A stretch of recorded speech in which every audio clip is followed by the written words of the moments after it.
Ford Motor Company, America's second largest automaker, is one company that's planning on adding jobs. The company's announced its plans to hire 1,200 new workers in Michigan by 2013. Joining me now from Detroit is the chief economist for Ford, Hughes Cromwick. Ms. Cromwick, welcome to Bloomberg News. Always good to have you on. Oh, thank you very much. Great to be here. Ms. Cromwick, let's talk about that jobs report today before we get specifically to Ford. Let's get your reaction to that number today.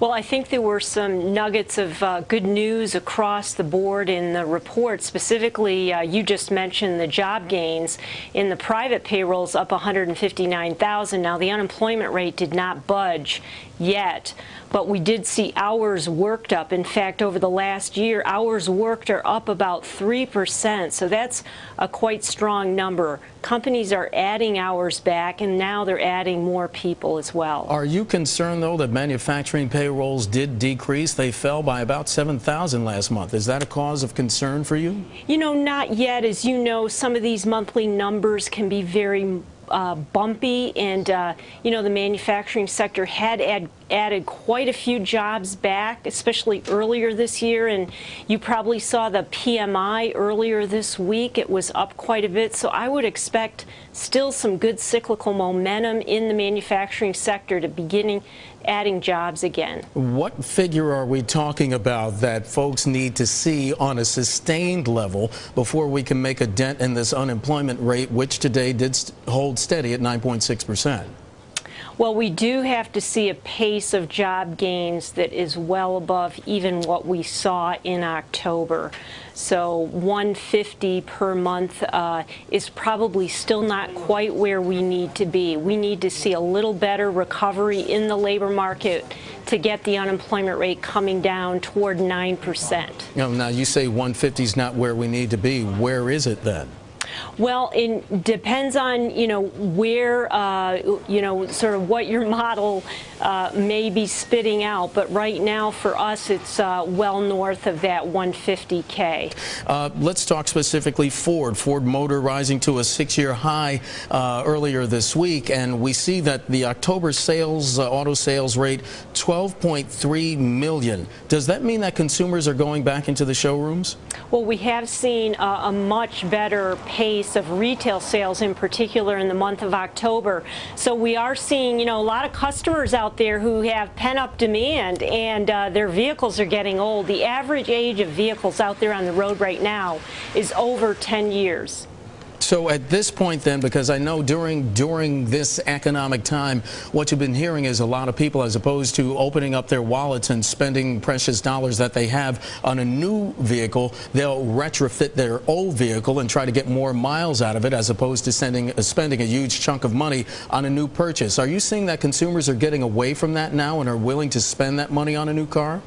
Well, you know, what we've seen is that the economics may be shifting a little bit. So the cost of ownership in terms of maintaining that older vehicle, if it's over 10 years, can be higher now than replacing with a new vehicle. And by the way, used car prices are up quite a bit. So there's a lot of incentive there for customers to get out into the showroom and take a look at a new vehicle right now. Is that also perhaps a sense of public confidence in Ford? Because your shares have gained 52% this year, and you were the only one of the big three who was able to avoid bankruptcy last year. Is it a confidence factor as well? Well, I'm not sure, you know, confidence, sure, but we have the products behind it with great quality, great safety ratings, and the products are what bring people in. They see Ford shining. In fact, this will be the second year in a row of market share gains for Ford since 1993. So a lot of positives that customers are looking at. I mean, they're savvy. They're out there in the showrooms and looking at good products.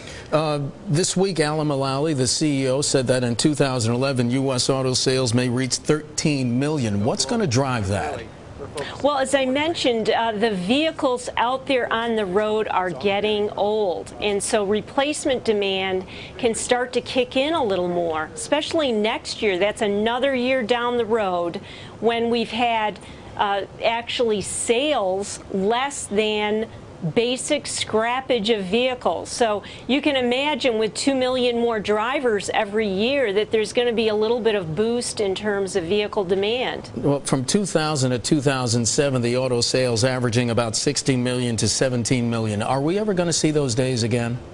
Well, I think just the physicals of what we're seeing in the marketplace, the fact that we have about 250 million drivers out there, that over time with replacement demand, I think there's no reason that we wouldn't see on a trend basis getting back there. The timing is tough because you just don't know when people are going to have to make that final decision to replace their vehicle. I did mention at the beginning of this interview that Ford does plan about 1,200, additional jobs in Michigan. What is that going to mean for that state? Michigan has been so badly hurt by this economic downturn. Well, you know, Michigan is fighting back. It has been a very tough business cycle and very challenging environment. But, you know, when you have good products and you're competitive in the global marketplace, then there's sustainable growth. And I think that's what we're starting to see. These are great jobs, and it's really important for the economy, not only here in Michigan, but nationwide. And speaking of the economy, if I might, let me ask you a question that has more to do with the Federal Reserve, specifically quantitative easing too. Is that going to cause a firming in commodities prices? And if that is in fact the case, what does that mean for Ford and perhaps other automakers? Well, overall, this policy does look to be supportive of not only economic growth, but really attacking the issue that Chairman Bernanke has identified in terms of deflation risk. So I think overall supportive. And, you know, what we saw, for example, in the Purchasing Managers Index reports this week was some firming in commodities. You know, companies are citing that copper, computing equipment components, and some of those commodities are firming in price. Right. Ma'am, in about 10 seconds, could you give us a definition of the state of the U.S. auto industry now as opposed to where it was 2 years ago? Well, we are in a period of recovery, and it's a gradual recovery. That's probably good because you can set a good, solid, sustained foundation, and we're likely to see improvements as the overall economy moves up. All right, Ellen Hughes Cromwick, the chief economist for Ford. Thank you so much for being gracious with your time, ma'am. We appreciate it.